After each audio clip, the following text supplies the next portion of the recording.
Hello, mortals! I'm the BookTube Goddess, the number one drag queen booktuber on YouTube. So I had this idea of doing a YouTube video on book trends for 2022. So I thought I would just Google a few articles and react to them with you. So if you're interested in this, please give this video a thumbs up and go ahead and subscribe to my channel if you aren't already. Always trying to grow this BookTube channel. First up, I see book trends, what readers can expect in 2022. So I want to know. And this is Our Culture Magazine. Don't know this website, but loading. Here we go. Okay, this was actually posted in November of 2021. And here we go. Spending more time at home than usual during the pandemic both prompted dedicated readers to read more and nonfiction readers to start reading for fun. Okay, so the trends are technology. Changes in technology impact both the ways some books become popular and the ways people read. Okay, that's kind of generic. Ebooks and audiobooks. Well, book sales in all formats increased over 2020 and 2021. Ebooks and audiobooks saw especially significant growth. Okay, that's not surprising either. And TikTok recommendations. Okay, well, we've all heard that some TikTok influencers who push books have really driven sales for a few authors. By the way, I have a TikTok channel and no one watches it, but I keep doing these silly TikTok videos, so check out my TikTok channel. I'll link it below. But they point out as an example, Adam Silvera's They Both Die at the End ended up back on the New York Times young adult bestseller 4 years after its publication. So yeah, TikTok can move books. Social and political issues. The intense political news cycles, along with the growing public discourse about discrimination and systemic racism, have encouraged readers to choose books to help them understand these issues. Okay? Why not? I'm not really big into nonfiction, but diversity, social movements, and public conversation in 2020 and 2021 brought growing awareness to systemic racism as well as the lack of diversity and representation in the media. This has had a substantial impact on reading choices. Actually, I've found that to be true for myself. I have been consciously reading more books from more diverse authors. Now that I become more aware of the lack of diversity, I don't know, have you done that? It's kind of interesting. Political nonfiction, oh great. More political books. Political books have been extremely popular over the past 5 years. Not for me. I actually read an article about Chris Christie's new book that totally bombed, and they probably paid him like $500K in advances, and it sold like 10,000 copies. I mean, talk about embarrassing. Pandemic. The pandemic and resulting sense of instability naturally impact the books readers are drawn to. They can go in two directions. Escapist fiction. Some readers will be drawn to books that are lighter or otherwise allow them to forget about problems. Romance. It's a popular genre. And fantasy books. So it's really a trend. Maybe. Dystopian and science fiction. Some readers will prefer works that engage directly with the issues they're concerned with. These can include speculative science fiction novels and stories with dystopian elements. So I wonder if we're going to see dystopian novels based on pandemics. That could be, I don't know. Honestly, dystopian isn't my favorite type of science fiction, but I'll read it once in a while. Okay, that article was a little thin. How about reading trends in 2022 or top predictions by Books? Okay, here we go. Oh, trending book genres. Romance, mystery, wait a second. Okay, I know I'm just skimming this, but it says trending book genres, romance, mysteries, fantasy and science fiction, and young adult.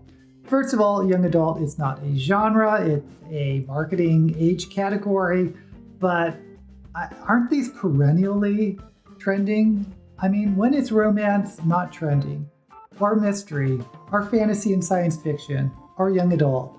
So I'm going to call shenanigans on this article. It's not really telling us anything. I mean, I guess the only genre of known in my lifetime that has actually faded out is Westerns, but romance, mystery, these are always popular. Okay, here we go. Trending book themes. Pandemic, we were just talking about that. We could see more dystopian pandemic stories. Artificial intelligence. Okay, now this is interesting because I have been noticing, at least in 2021, that there's a lot more AI science fiction than I remember seeing in prior years. And if that trend continues, I'd be curious to see what other books come out that are focused on AI. Last year we had such books as Claire in the Sun and Remote Control, and my favorite, The Song for the Wild Built. So it's curious why AI may be having some type of renaissance. Interesting. Women. Female writers are still taking the book world by storm, and this will continue in 2022. Okay, this looks like a good one. 11 key publishing trends for 2021 to 2024.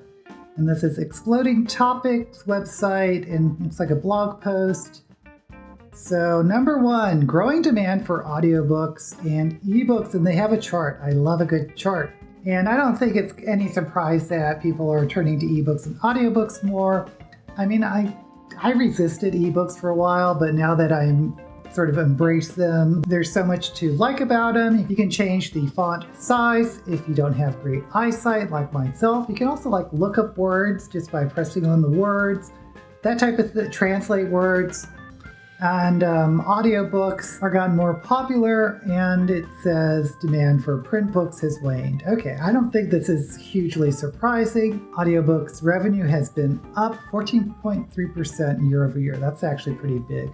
Ebook sales are actually outperforming audiobooks. That's not surprising. This is interesting. For many independent authors, the ebook and audiobook trend is an untapped opportunity. Well, if you're an indie publisher and don't pursue ebooks, there's something wrong with you. But yeah, I've heard some indie authors also have great success with audiobooks.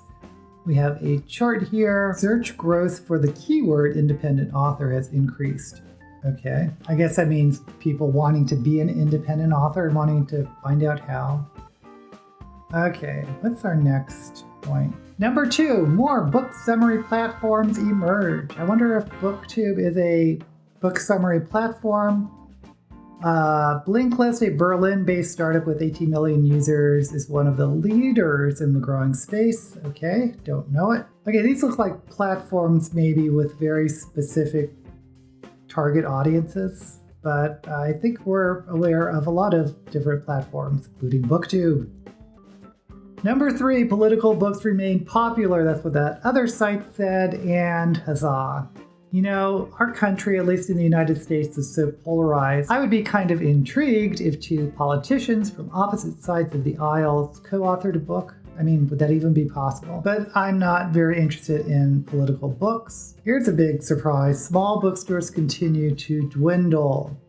And yeah, especially with COVID, I don't know how these small booksellers are even remaining open at all. Yeah, listen to this. Although independent bookstores recently rallied, reporting 49% growth from 2009 to 2018, COVID may be a hurdle that many of them simply cannot clear. Nearly 60 small bookstores closed for good last year, and reports show that up to 20% of the remaining stores could close within the first months of 2021. That's a drop of more than $2 billion.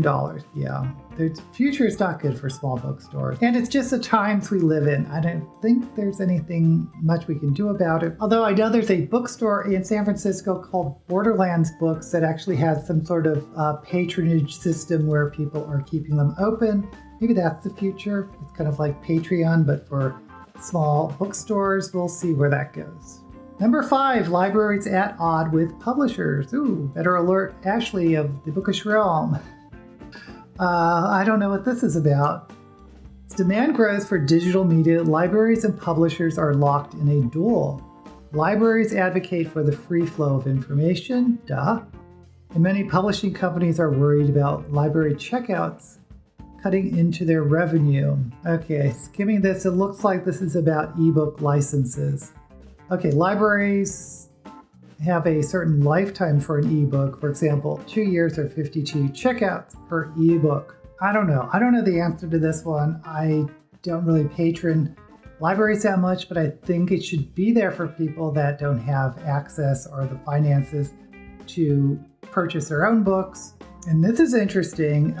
In late 2019, Macmillan, one of the big 5 publishing houses, no longer big 5, created a new policy that would allow libraries only 1 copy of an ebook until it's been on the market for 2 months.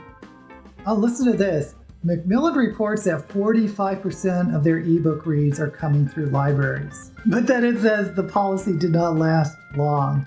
Libraries protested and the publisher reversed course when COVID hit. So, yeah, I don't know enough about this topic to really have an informed opinion, but my gut is telling me that libraries should be able to freely lend their material, no matter what format it's in, ebook, hard copy, whatever, audiobook, to those who patron them. So, I don't know. 6, tech becomes a competitive advantage. What does this mean? Technology is going to be a key driver of change in the book publishing industry in 2021 and beyond. One unexpected way is that publishers are on the brink of using artificial intelligence to write books.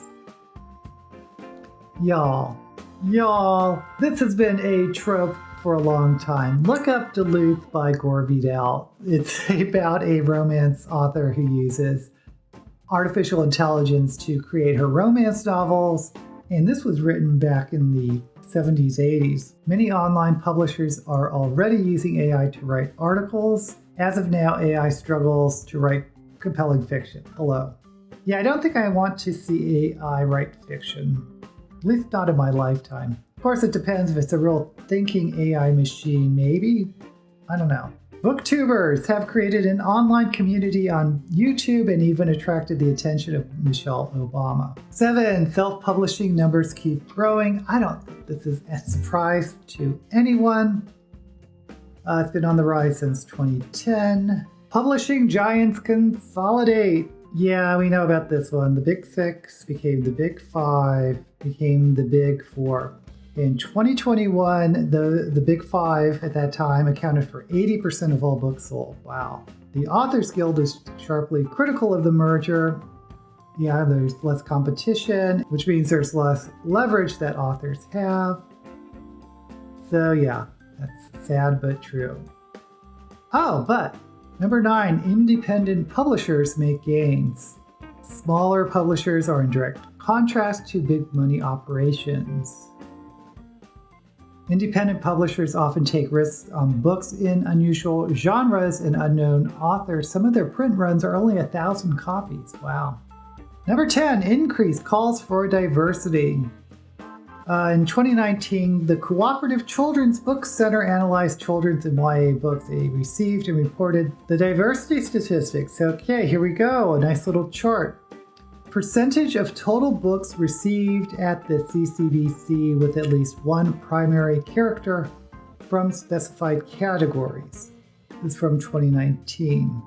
11.9, let's call that 12% African American, 1% Native American or Indigenous American, about 9% Asian, only 5% Latinx, 9.2% brown skin, 41% white. Actually, that's not too bad. If only 41% of characters in Kidlit are white, that means 60% are non-white. Oh, we have 3% LGBT, 3% was Disney. Oh, wait a minute. 30%, almost 30% are animal. Okay. You know, I hate it when they combine, for purposes like this, young adult and children's books, because you'll see like Captain Underpants next to Twilight. It's just crazy.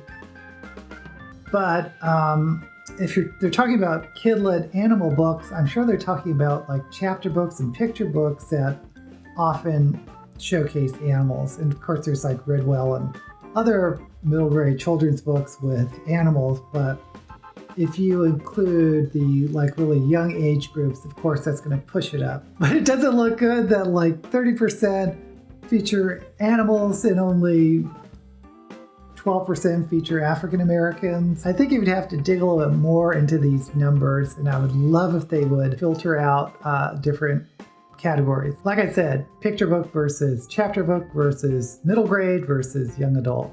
Okay, Diverse Book Finder has analyzed more than 3,000 children's books. Okay, here we go. Oh, wait a sec, this is the industry. In addition, recent surveys have shown a lack of diversity among the working in the publishing industry. Okay, this is interesting. Okay, industry overall, 76% white, 74% cis women. Now, I've noticed in publishing and in the book industry in general, there is a large percentage of women. Like there's a site called Query Tracker where authors or potential authors are looking for agents, and you can search for agents by gender, male or female. Now they don't do anything else. Kind of weird. They let you search agents by gender, but not by like sexual orientation or race, or I don't know why. But anyway, by a long shot, there are a lot more women agents than there are men agents. And it seems like this carries through other aspects of the publishing agency. But what I think would be interesting is what percent of men are in the sort of executive level, because you should think that the executive level would have 75% women and only 25% men if it reflects this industry number, but for some reason I bet that's wrong. Okay, this is really interesting. 81% straight. That means almost 20% LGBT. And I think that is fantastic because that overrepresents LGBT. We could say 10% of the population, 1 in 10, but it's probably smaller than that.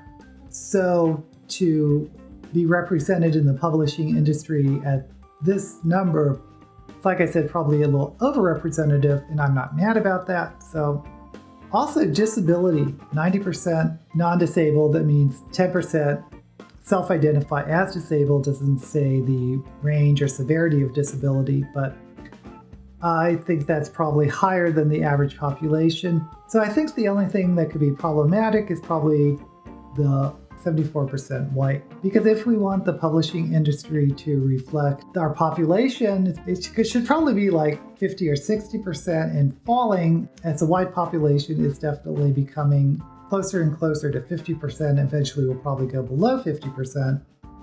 So a lot of work that needs to be done there. So this is a big topic. So let me know in the comments what you think. Authors go all in with digital marketing. I hope so. Authors and publishers want to build long-term ongoing relationships with their readers. Customers who are engaged like this are more likely to buy books in the future. Email is 100 times more effective than social media. Yeah, those email lists are really important if you're an author, especially if you're a self-published, but any author can benefit from a good email list. Yeah, there's a lot of marketing tricks that authors use, and if you have an author you really like, you might want to sign up for their newsletter to get maybe some free short stories, that type of thing. The beauty of TikTok or Book Talk is that the marketing content is user-generated. Yeah, I don't know why my Book Talk has died. I was getting views, and then suddenly they just stopped. I think something happened to the algorithm or my channel that it just killed my TikTok channel. I don't understand why. If you know, let me know. These were some interesting trends. Let me know what you think of some of these trends. I was probably just babbling and being a little bit wishy-washy on some of them, but I think this is a fascinating discussion. Please share your thoughts down below. And until we meet again, may all the books you read be blessed.